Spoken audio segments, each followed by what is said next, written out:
আজি আমি এটা ইটিং চেলেঞ্জ কৰিবলৈ লৈছোঁ। আমি ঘৰতে পুচকা বনাই ল'লোঁ।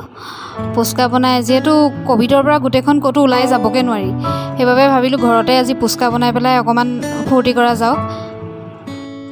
এয়া মই ঘৰতে বনাই লৈছিলোঁ পানী পুৰি পুচকা। এয়া আলুৰ পিটিকা,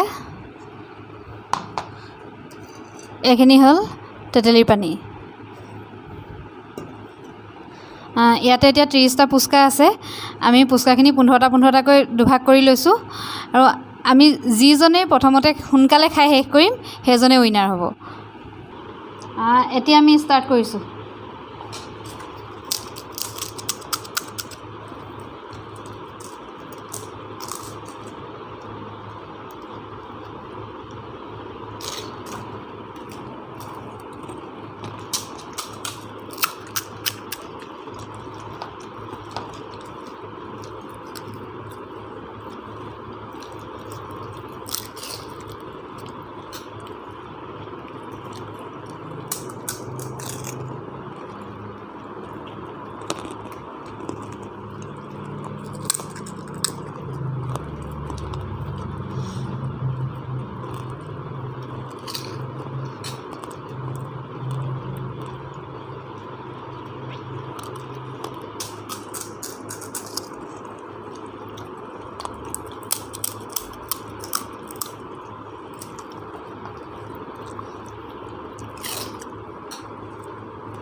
মই আগতীয়াকৈ খাই শেষ কৰি দিলোঁ। মই কি গ'লোঁ এভাগৰ 3টা বাকী থাকিলে।